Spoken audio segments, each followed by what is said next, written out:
And coverage ન્યૂઝમાં આપનું સ્વાગત છે। પૂર્વ વડાપ્રધાન રાજીવ ગાંધીની પુણ્યતિથિએ કોંગ્રેસ કાર્યાલયે પુષ્પાંજલિ કાર્યક્રમ યોજાયો। પ્રદેશ અધ્યક્ષ શક્તિસિંહ ગોહિલ સહિતના નેતાઓએ રાજીવ ગાંધીની પ્રતિમાએ પુષ્પાંજલિ અર્પણ કરી।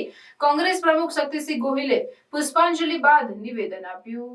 કહેવાય છે કે સદીઓમાં કોઈક એવી હસ્તી થતી હોય છે કે જેમને સમાજ વર્ષો વર્ષો સુધી યાદ કર્યા કરે છે। રાજીવ ગાંધીજી એક એવી વ્યક્તિ કે જેમણે 21મી સદીનું સ્વપ્ન જોયું આપણા દેશ માટે, અને એક દીર્ઘદ્રષ્ટિથી રાજીવ ગાંધીજીએ જે કામ કર્યું એના મીઠા ફળ દેશને પ્રાપ્ત થયા।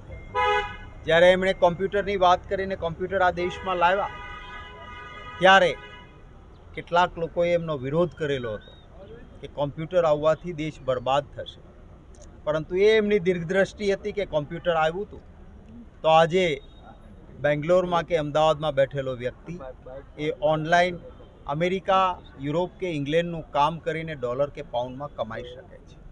એ એમની દીર્ઘદ્રષ્ટિ હતી કે જે ઊંચાઈ અને જે ઠંડીમાં દુશ્મનો સામે લડવાનું છે ત્યાં કોઈ એવી ગન હોવી જોઈએ કે જે કામ લાગે, અને બોફોર્સ ગન લાવ્યા। ખૂબ આક્ષેપો થયા એમના સામે કે બોફોર્સમાં રાજીવ ગાંધીએ પૈસા ખાધા છે। ભારતીય જનતા પાર્ટીની કેન્દ્રમાં સરકાર હતી અને એ જ સમયે હાઈકોર્ટ અને સુપ્રીમ કોર્ટમાંથી ક્લીન ચીટ મળી કે બોફોર્સમાં રાજીવ ગાંધીએ 1 રૂપિયો ખાધો નથી। કારગિલનું યુદ્ધ થયું, યુદ્ધ આપણે જીત્યા, અને પછી એ યુદ્ધ જીત્યા ત્યારે સૈન્યના એક વડાએ એક અંગ્રેજી છાપામાં લેખ લખ્યો અને લખ્યું કે કારગિલની લડાઈ આપણે જીત્યા એનો સૌથી મોટો ફાળો કોઈને આપવો હોય તો બોફોર્સ ગનને આપવો જોઈએ, કારણ કે એ ઊંચાઈ અને એ ઠંડીમાં બીજું કોઈ હથિયાર કામ નહોતું લાગતું। બોફોર્સ ગન હતી તો અમે જીતી શક્યા। આ રાજીવ ગાંધીની દીર્ઘદ્રષ્ટિ હતી। એમણે હંમેશા સામાન્ય લોકોની ચિંતા કરી, દંભથી દૂર રહ્યા। આપણા ગુજરાતમાં દુષ્કાળનો સમય હતો ત્યારે સતત લોકોની વચ્ચે પહોંચ્યા। અહીંયા સુધી આતંકવાદી પહોંચ્યા એ આપણા સૌના માટે ચિંતાનો વિષય છે। આપણી પાસે આઈબી છે, ઇન્ટેલિજન્ટ બ્રાન્ચ છે, કેન્દ્રની આઈબી છે, સ્ટેટની આઈબી છે, પરંતુ આઈબીને રાજકીય લોકોની જાસૂસી કરવામાં રોકી રાખવામાં આવે છે, અને પરિણામે છેક અંદર ઘૂસી જાય આતંકવાદી ત્યાં સુધી ખબર ના પડે। આ તો ઠીક થયું કે પકડાયા, નહીં તો શું હાલત થાય। બીજી તરફ ભારતીય જનતા પાર્ટીના નેતાઓ મોટી મોટી વાતો કરે છે, આતંકવાદ અમે સાવ મટાવી દીધો, તો પછી આતંકવાદી ક્યાંથી, જમીનમાંથી ઉગ્યા?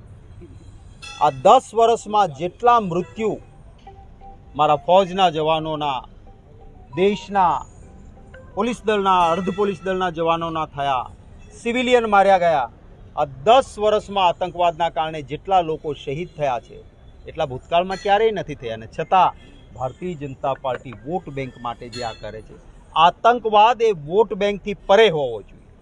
દેશની સુરક્ષા માટે આતંકવાદના નામે રાજનીતિ જ ન હોય, કોંગ્રેસે ક્યારેય નથી કરી।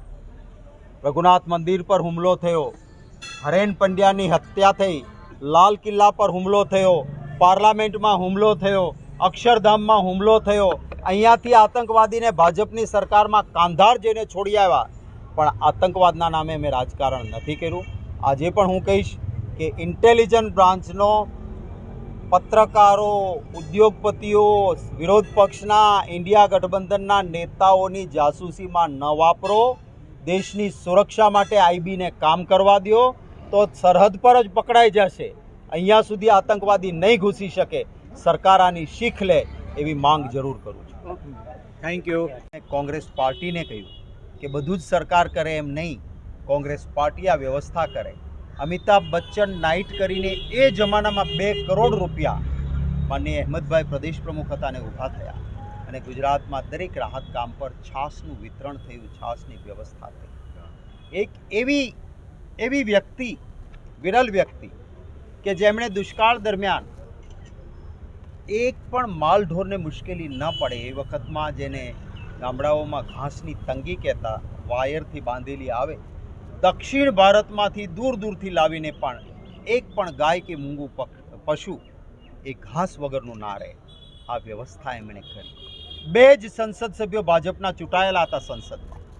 ધાર્યું હોત તો એને ખરીદી શકે, ડરાવી શકે, ઈડી CBI મોકલે, પણ નહીં. એમણે પાર્લામેન્ટના ફ્લોર ઉપરથી કહેલું કે એ 2 है पर मेरे लिए उनका मान सम्मान एक प्रबल विरोधी दल का.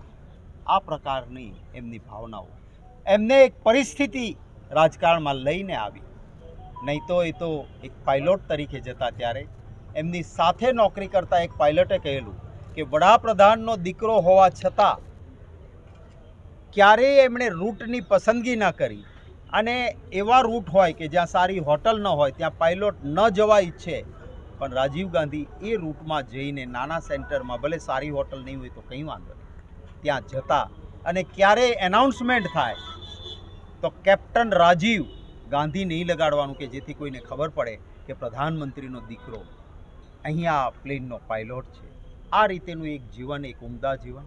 આજે એમની પુણ્યતિથિ નિમિત્તે શ્રદ્ધા સુમન સમર્પિત કરું છું અને ઈશ્વરને પ્રાર્થના કરું છું કે એમણે જે નિષ્ઠા, પ્રમાણિકતા અને લોકો માટે કામ કર્યું એવું કામ કરવાની, લોકસેવાની પ્રેરણા અને મનોબળ અમને સૌને મળે, એ જ ईश्वर ने प्रार्थना. अन्य खबरों के लिए चैनल को सब्सक्राइब कीजिए.